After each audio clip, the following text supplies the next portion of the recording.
रोज तादाद गिनती लगातार वधी है। इसी तस्वीरां दे विच देख सकते हैं। तो दूजे पासे नाडा साहब तो जो काफिला चलिया है वो कित्थे तक पहुंचा है। रोहित बंसल साडे सहयोगी जुड़े ने। तो रोहित, चंडीगढ़ मोहाली तो किसान पंजाब दे तां अगे वध गए ने, फिलहाल हरियाणा के किसानां दी किस तरह की स्थिति है, कित्थे तक पहुंचे ने ते अगे प्रशासन की तैयारी है? नौजवानों का जोश तुहानू सड़क ते अमृत नजर आ रहा होएगा। तस्वीरां तुसीं देख सकते हो, हरियाणा के नौजवान और जिहड़ा काफिला करीब सैक्टर 7-8 के कोले पहुंच चुकिया और नौजवान डंड बैठका मार रहा सी सड़क ते। एक बार थोड़ा दिखा सको दोबारा जी। सो इस वक्त तुसीं देख सकते हो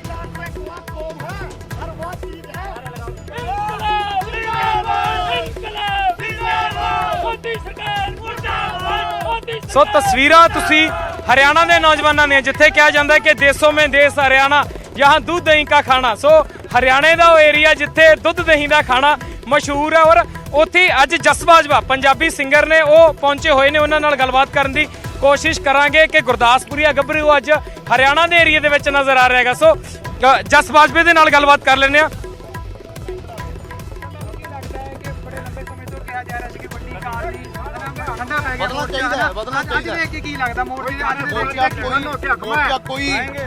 कोई ठंडा नहीं पिया, सारियां सरगर्मियां उवें ही ने। पर हुण गल ये है कि देखो 7 महीने तो उत्ते हो गए, 550 तो उत्ते शहादतां, चाहे पंजाब होवे हरियाणा होवे। हुण असीं अपनी सरगर्मी करनी है। प्रशासन नूं ते सरकार नूं साडा साथ देना चाहिदा, ना कि सानूं रोकना चाहिदा। तां जिहड़े साडे किसान भरा अज मोहाली भी इकट्ठे होए आ, इधरों हुण असीं गवर्नर हाउस जाना है तो इधरले बार्डर उधरों नहीं जान दिता गया, तो असीं इधरों जावांगे। पर जाना चाहिए बिल्कुल, क्योंकि सानू साडी मौजूदगी दर्ज कराउण दा पूरा पूरा हक है। ये जे बिल लागू हो गए तो साडे, तुसीं दसो भी नौजवानी दे पल्ले की रह जाऊगा। साडे कोले सिर्फ जमीनां तो बिना, जमीनां चों भी साडी रोटी पानी चलदी है। कोई ये नहीं हैगा कि सानू लखां करोड़ां रुपया बचदा। जिहड़ा साडा तोरी फुलका भी चल रहा है, गवर्नमेंट जे हुण वो भी नहीं करके खाण दऊगी, तो साडा ये जमहूरीयत हक है, संविधानक हक है कि असीं अपनी गल साफ तरीके नाल बिल्कुल प्रशासन दीयां मान मर्यादा च रह के। बल्कि पंजाब हरियाणे च तां बीजेपी दी गवर्नमेंट है, पंजाब च तां सरकार कांग्रेस दी है, ते वो दावा करदी है कि असीं किसानां दे नाल है। तां फिर मैनूं उत्थे, मैं सत्कार कीता, मैनूं उत्थे नहीं जाण दित्ता, मैं नहीं गया। पर कल नूं जे कोई प्रोग्राम होर होऊगा, किसानां वल्लों लिखिया होऊगा, तां डेफिनेटली असीं आपदा बनदा योगदान देवांगे। ਅੱਜ ਹਰਿਆਣਾ ਦੇ ਪੁਲਿਸ ਦਾ ਜਿਹੜਾ ਰਵੱਈਆ ਸੀ ਕਾਫੀ ਨਰਮ ਦੇਖਣ ਨੂੰ ਮਿਲਿਆ, ਕਿਉਂਕਿ ਪਿਛਲੇ ਰਵੱਈਏ ਦੇਖੇ ਜਾਣ ਤਾਂ ਕੁੱਟਮਾਰ ਕਰ ਦਿੱਤੀ ਜਾਂਦੀ ਸੀ, ਅੱਜ ਰੋਕਿਆ ਨਹੀਂ ਗਿਆ। ਕਿਉਂਕਿ ਦੇਖੋ ਜਿਹੜੇ ਸਾਡੇ ਪ੍ਰਸ਼ਾਸਨ ਚ ਵੀ ਭਰਾ ਨੇ, ਪੱਗਾਂ ਬੰਨੀਆਂ ਨੇ, ਕਿਸਾਨ ਨੇ ਸਾਰੇ। ਇਹ ਕਿਸਾਨਾਂ ਦੇ ਜਿਹੜੇ ਪੁਲਿਸ ਪ੍ਰਸ਼ਾਸਨ ਵਾਲੇ ਵੀ ਇੱਥੇ ਜਿੰਨੇ ਵੀ ਆਰਮੀ ਜਾਂ ਫੋਰਸ ਲੱਗੀ ਹੋਈ ਹੈ, ਸਾਰੇ ਕਿਸਾਨ ਨੇ ਸਾਰੇ।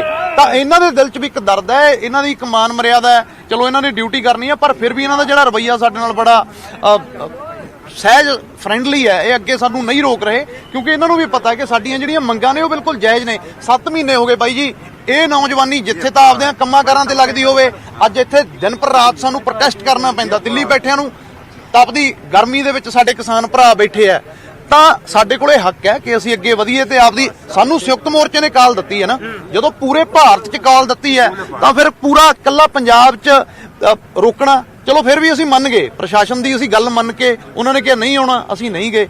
ਪਰ ਸਾਨੂੰ ਹਰਿਆਣੇ 'ਚ ਤਾਂ ਆ ਕੇ ਆਪਦਾ ਪ੍ਰੋਟੈਸਟ ਕਰਨ ਤੋਂ ਰੋਕ ਨਹੀਂ ਸਕਦੇ, ਕਿਉਂਕਿ ਹਰਿਆਣੇ ਵਾਲੇ ਪੰਜਾਬ ਦੇ ਨਾਲ ਖੜੇ ਨੇ, ਪੰਜਾਬ ਵਾਲੇ ਹਰਿਆਣੇ ਦੇ ਨਾਲ ਖੜੇ ਨੇ। ਸਰਕਾਰ ਨੇ ਅੱਗੇ ਕਦੇ ਰੋਕਿਆ? ਨਹੀਂ, ਅੱਗੇ ਕਦੇ ਨਹੀਂ ਰੋਕਿਆ ਹੈਗਾ। ਤਾਂ ਹੀ ਭਵਿੱਖ ਦੇ ਵਿੱਚ ਇਹ ਕਿਤੇ ਰੋਕਿਆ ਗਿਆ। ਜੇ ਭਵਿੱਖ ਦੇ ਵਿੱਚ ਰੋਕਿਆ ਗਿਆ ਤਾਂ ਅਸੀਂ ਬਿਲਕੁਲ ਸੰਯੁਕਤ ਮੋਰਚੇ ਨੂੰ ਵੀ ਬੇਨਤੀ ਕਰਾਂਗੇ ਕਿ ਉਹ ਵੱਡੇ ਆ, ਉਹਨਾਂ ਨੂੰ ਗੱਲਬਾਤ ਕਰਨੀ ਚਾਹੀਦੀ ਹੈ। ਜੇ ਭਵਿੱਖ ਦੇ ਵਿੱਚ ਰੋਕਿਆ ਗਿਆ, ਸੰਯੁਕਤ ਮੋਰਚੇ ਨਾਲ ਅਸੀਂ ਗੱਲਬਾਤ ਕਰਕੇ ਪੂਰੀ ਕਿ ਇਹਦਾ ਕਾਰਨ ਪੁੱਛੋ, ਕਿਉਂ ਰੋਕਿਆ ਜਾ ਰਿਹਾ। ਫਿਲਹਾਲ ਉਹਨਾਂ ਨੇ ਫਸਟ ਟਾਈਮ ਕਿਹਾ ਸੀਗਾ, ਅਸੀਂ ਉਹਨਾਂ ਦੀ ਗੱਲ ਮੰਨੀ ਹੈ। ਇਨ ਫਿਊਚਰ 'ਚ ਜੇ ਕੋਈ ਪ੍ਰੋਗਰਾਮ ਨਾ ਸਾਡਾ ਸ਼ਹਿਰ ਮੋਹਾਲੀ ਆ ਉੱਥੇ ਕਰਨ ਦਿੱਤਾ ਗਿਆ, ਤਾਂ ਫਿਰ ਅਸੀਂ ਅਗਲਾ ਸਟੈਪ ਲਵਾਂਗੇ। ਸੋ ਇਸ ਵਕਤ ਜਸ ਬਾਜਵਾ ਪੰਜਾਬੀ ਸਿੰਗਰ ਨੇ। ਜਸ ਬਾਜਵਾ ਬਾਈ, ਗੁਰਦਾਸਪੁਰ ਦਾ ਗੱਭਰੂ ਅੱਜ ਹਰਿਆਣਾ ਦੇ ਹੱਕ 'ਚ ਆ ਗਿਆ, ਕੀ ਕਾਰਨ ਹੈ? ਨਹੀਂ, ਪੰਜਾਬ ਹਰਿਆਣਾ ਪਹਿਲੇ ਸਾਨੀ ਇੱਕ ਹੀ ਆ, ਅਸੀਂ ਵੀ ਕਹਿੰਦੇ ਆ, ਪਰ ਅੱਜ ਹਰਿਆਣੇ ਆ ਕੇ ਕਰ ਰਹੇ ਹੋ। ਦੇਖੋ, ਜਿਹੜਾ ਸ਼ੰਭੂ ਮੋਰਚਾ ਸੀ ਨਾ, ਜਿਹੜਾ 25 ਤਰੀਕ ਨੂੰ ਲੱਗਿਆ ਪਹਿਲੇ ਦਿਨ, ਤਾਂ ਉੱਥੇ ਪੰਜਾਬ ਹਰਿਆਣਾ ਇੱਕ ਵੱਡੀ ਗਿਣਤੀ 'ਚ ਇੱਕ ਭਾਈਚਾਰਕ ਸਾਂਝ ਸਾਡੀ, ਉੱਥੇ ਬਾਰਡਰਾਂ ਤੇ ਵੀ ਭਾਈਚਾਰਕ ਸਾਂਝ, ਟਰਾਲੀਆਂ 'ਚ ਵੀ ਅਸੀਂ ਇਕੱਠੇ ਆ। ਅੱਜ ਕੀ ਹੋਇਆ, ਸਾਡਾ ਅੰਬ ਸਾਹਿਬ ਪ੍ਰੋਗਰਾਮ ਰੱਖਿਆ ਹੋਇਆ ਸੀਗਾ, ਜਿੱਥੇ ਸੰਯੁਕਤ ਮੋਰਚੇ ਦੇ ਵੱਡੇ ਲੀਡਰ ਵੀ ਪਹੁੰਚੇ ਹੋਏ ਸੀ। ਮੈਂ ਵੀ ਉੱਥੇ ਪਹੁੰਚਣਾ ਸੀ, ਕਿਉਂਕਿ ਮੇਰਾ ਤਾਂ ਸ਼ਹਿਰ ਹੈ ਲੋਕਲ। ਅਹਿਮ ਮੌਕੇ ਤੇ ਆ ਕੇ ਮੈਨੂੰ ਪ੍ਰਸ਼ਾਸਨ ਵੱਲੋਂ ਫੋਨ ਆਇਆ ਕਿ ਤੁਸੀਂ ਇੱਥੇ ਨਹੀਂ ਆ ਸਕਦੇ, ਸਾਨੂੰ ਉੱਤੋਂ ਇੰਟੈਲੀਜੈਂਸ ਦੀਆਂ ਰਿਪੋਰਟਾਂ ਨੇ।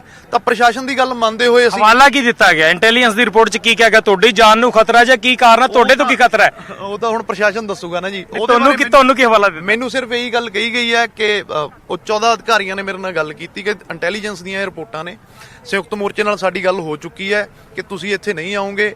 ਤੇ ਉਹਦੇ ਪਿੱਛੇ ਕੀ ਕਾਰਨ ਹੈ ਕੀ ਨਹੀਂ ਕਾਰਨ ਉਹ ਉਹਨਾਂ ਨੂੰ ਪਤਾ, ਉਹਨਾਂ ਨੇ ਮੈਨੂੰ ਕੁਝ ਨਹੀਂ ਦੱਸਿਆ। ਬਟ ਮੈਂ ਉਹਨਾਂ ਦੀ ਗੱਲ, ਕਿਉਂਕਿ ਸਾਡੇ ਦੇਖੋ ਜ਼ਿਲ੍ਹੇ ਦੇ ਮੁਖੀ ਹੈ, ਸਾਡੇ ਉੱਚ ਅਧਿਕਾਰੀ ਆ, ਸਾਡਾ ਸਤਿਕਾਰ ਕਰਨਾ, ਉਹਨਾਂ ਦੀ ਗੱਲ ਮੰਨਣਾ ਸਾਡਾ ਫਰਜ਼ ਬਣਦਾ। ਤਾਂ ਅਸੀਂ ਉਹਨਾਂ ਦੀ ਗੱਲ ਮੰਨ ਕੇ ਮੈਂ ਉਹਨਾਂ ਨੂੰ ਪੁੱਛਿਆ ਕਿ ਮੈਂ ਹਰਿਆਣੇ ਜਾ ਸਕਦਾ, ਉਹ ਕਹਿੰਦੇ ਤੁਸੀਂ ਬਿਲਕੁਲ ਜਾ ਸਕਦੇ ਆ।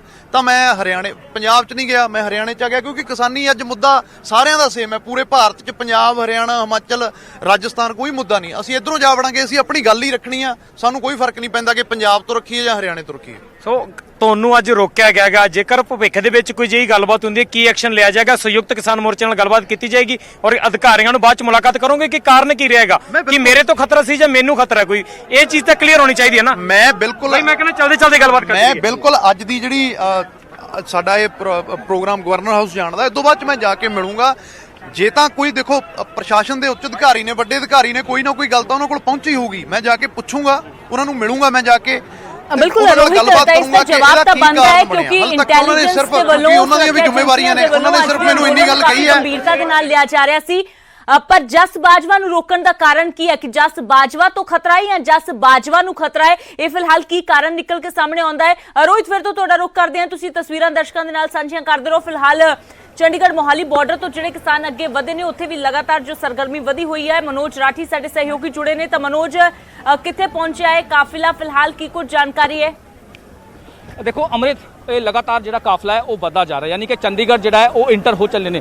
मोहाली चंडीगढ़ बॉर्डर तो करीब 1 किलोमीटर जो है वो काफिला आगे बढ़ चुका है, लेकिन आगे भी जो बैरिकेटिंग है वो लाई गई है, लेकिन किसानों वालों रोकया नहीं जा रहा, यानी कि वो साफ तौर पर कहते नज़र आ रहे हैं कि वो आगे बढ़नगे तो गवर्नर हाउस भी जाएंगे। हालांकि जो काफिला है तो दिखाने की कोशिश करना है कि अगे जाके पुलिस की एक होर बैरिकेटिंग जी है वो लाई गई है। हुण उत्थे देखना होगा कि उधर जेकर किसान फिर बैरिकेड तोड़न की कोशिश करांगे तो पुलिस एक्शन लै सकती है। ये साफ तौर पर पुलिस वालों भी कहा गया है कि अगर आगे जी दूजी बैरिकेडिंग है उत्थे जेकर ये नहीं हटते, नहीं बैठते, उत्थे पीसफुल नहीं जाते तो इन्हां ते एक्शन जिहड़ा है वो लिता जाऊगा। हालांकि आगे जी बैरिकेटिंग कर दी गई है, जिहड़ा आगे चौंक है उत्थे पूरा पुलिस का जिहड़ा बैरिकेटिंग है, लेकिन किसानों वालों बार बार कहा गया है कि साडा जिहड़ा प्रोटेस्ट है, साडा जिहड़ा मार्च है वो पीसफुल रहने वाला है।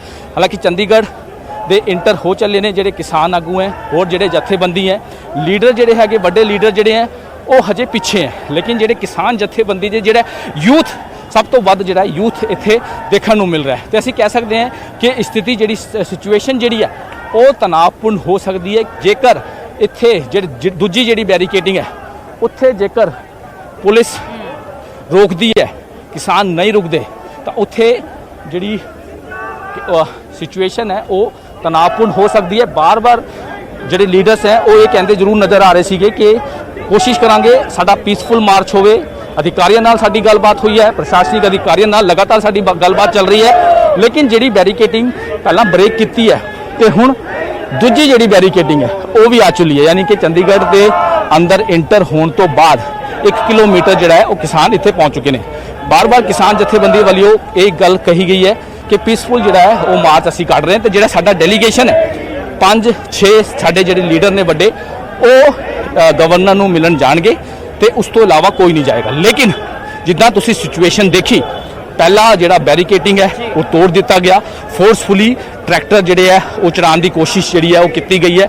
पुलिस ने वाटर कैनन जिहड़ा यूज़ किया है, वाटर कैनन भी बंद कर दिता गया, जिहड़े किसान आगू है। तो हुण दूजी जिहड़ी बैरिकेटिंग है वो होर आगे जिहड़ी, हालांकि पुलिस वालों लॉ एंड ऑर्डर की तो गल की गई है, लेकिन जिहड़ा काफिला है वो बढ़ता जा रहा है, यानी कि हुण दूजी बैरिकेटिंग जिहड़ी की हुई है आगे जाके वो देखना होगा कि उत्थे जिहड़ा है किसान रुकते हैं या फिर वो भी आगे जाने की कोशिश करते हैं, तो फिर कोई एक्शन पुलिस वालों जरूर लिता जाऊगा। ये साफ तौर पर पुलिस के जिहड़े अधिकारी हैं उन्होंने वालों किया जा रहा है। हालांकि चंडीगढ़ इंटर हो चले ने सैक्टर जो रोड है सैक्टर 35-43 का जो रोड है ये बिल्कुल सीधा सीधा जाई जा रहे हैं जिहड़े किसान आगू हैं। हालांकि पुलिस जिहड़े वड्डे अधिकारी हैं इत्थे रोड भी जिहड़ा है वो बंद कर दिता गया, लोगों वास्ते ये रोड पूरा खाली करा दिता गया है, लेकिन जिहड़े किसानी आगू हैं वो लगातार उन्होंने जिहड़ा काफिला है वो बढ़ता जा रहा है। हालांकि इस तो आगे जिहड़े पुलिस अधिकारी ने दस्सिया कि एक होर बैरिकेटिंग जिहड़ी है वो की गई है जिहड़े चौंक के आगे,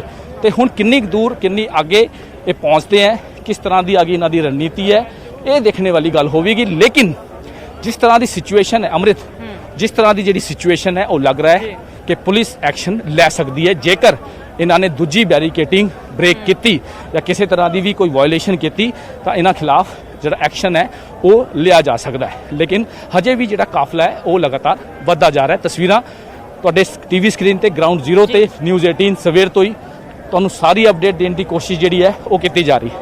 ਅੰਮ੍ਰਿਤ। ਬਿਲਕੁਲ ਮਨੋਜ, ਤਾਂ ਚੰਡੀਗੜ੍ਹ ਦੇ ਵਿੱਚ ਪੰਜਾਬ ਦੇ ਕਿਸਾਨਾਂ ਨੇ ਤਾਂ ਐਂਟਰੀ ਕਰ ਲਈ ਹੈ, ਦੂਜੇ ਪਾਸੇ ਹਰਿਆਣਾ ਦੇ ਕਿਸਾਨ ਵੀ ਲਗਾਤਾਰ ਅੱਗੇ ਵਧ ਰਹੇ ਨੇ। ਹਰਿਆਣਾ ਪੁਲਿਸ ਦਾ ਵੀ ਅੱਜ ਕਹਿ ਸਕਦੇ ਹਾਂ ਕਿ ਰਵੱਈਆ ਕੁਝ ਹੱਦ ਤੱਕ ਨਰਮ ਤਾਂ ਜ਼ਰੂਰ ਨਜ਼ਰ ਆ ਰਿਹਾ ਜਾਂ ਫਿਰ ਹੋ ਸਕਦਾ ਹੈ ਕਿ ਅੱਗੇ ਬਾਰਡਰ ਤੇ ਕਿਸਾਨਾਂ ਨੂੰ ਰੋਕਣ ਦੇ ਲਈ ਤਿਆਰੀ ਪੂਰੀ ਕਰਕੇ ਰੱਖੀ ਗਈ ਹੋਵੇ।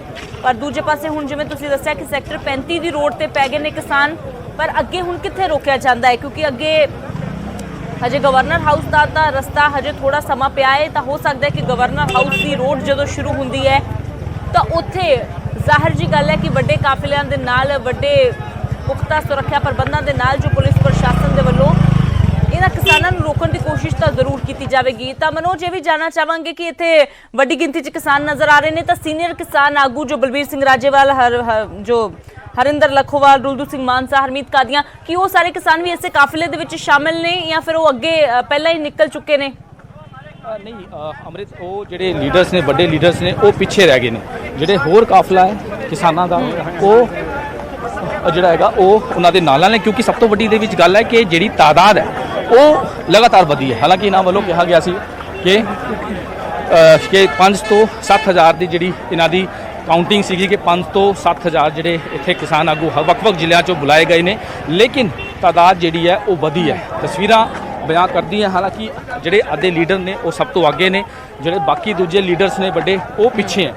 ਪੂਰੀ ਇਹਨਾਂ ਨੇ ਵਲੰਟੀਅਰ ਵੀ ਜਿਹੜੇ ਤਿਆਰ ਕੀਤੇ ਸੀਗੇ, ਇਹਨਾਂ ਨੇ ਕਿਹਾ ਸੀਗਾ ਪੂਰਾ ਵਲੰਟੀਅਰ ਜਿਹੜਾ ਹੈ ਉਹ ਤਿਆਰ ਕੀਤੇ, ਕਿਸੇ ਤਰ੍ਹਾਂ ਦੀ ਕੋਈ ਵਾਇਓਲੇਸ਼ਨ ਨਾ ਹੋਵੇ ਜਾਂ ਬੈਡ ਆਨਸਰ ਜਿਹੜੇ ਹੈ ਉਹ ਇੰਟਰ ਹੋ ਕੇ ਗਲਤ ਕੰਮ ਨਾ ਕਰੇ, ਗਲਤ ਹਰਕਤਾਂ ਨਾ ਕਰੇ, ਉਹ ਵੀ ਜਿਹੜਾ ਹੈਗਾ ਉਹ ਨੋਟਿਸ ਕੀਤਾ ਜਾਊਗਾ। ਹਾਲਾਂਕਿ ਹੁਣ ਇਹ ਸੈਕਟਰ 43 ਦਾ ਜਿਹੜਾ ਰਾਉਂਡ ਅਬਾਊਟ ਹੈ ਉਹ ਪਾਰ ਕਰ ਚੁੱਕੇ ਨੇ, ਯਾਨੀ ਕਿ ਇਹ ਸੈਕਟਰ 43 ਦਾ ਜਿਹੜਾ ਰਾਉਂਡ ਅਬਾਊਟ ਹੈ, ਸੈਕਟਰ 43 44 ਦਾ, ਇਹ ਇਹਨਾਂ ਨੇ ਕ੍ਰਾਸ ਕਰ ਲਿਆ ਹੈ। ਅੱਗੇ ਵਧੇ ਜਾ ਰਹੇ ਨੇ। ਅੱਗੇ ਕਿੰਨੀ ਅੱਗੇ ਬੈਰੀਕੇਟਿੰਗ ਹੈ ਇਹ ਦੇਖਣਾ ਹੋਵੇਗਾ, ਕਿਉਂਕਿ ਹੁਣ ਚੰਡੀਗੜ੍ਹ ਦੇ ਬਿਲਕੁਲ ਸੈਂਟਰ 'ਚ ਇਹ ਇੰਟਰ ਹੈ। ਇਸ ਟਾਈਮ ਚੰਡੀਗੜ੍ਹ ਦੇ ਬਿਲਕੁਲ ਸੈਂਟਰ 'ਚ 43 ਦਾ ਬੱਸ ਸਟੈਂਡ ਬਿਲਕੁਲ ਨਾਲ ਹੈ। ਸੈਕਟਰ 43 44 ਦੀ ਜਿਹੜੇ ਚੌਂਕ ਹੈ ਉਹ ਇੱਥੇ ਪਹੁੰਚ ਰਹੇ ਨੇ ਤੇ ਲਗਾਤਾਰ ਜਿਹੜਾ ਕਾਫਲਾ ਹੈ ਉਹ ਅੱਗੇ ਵਧ ਰਿਹਾ ਹੈ।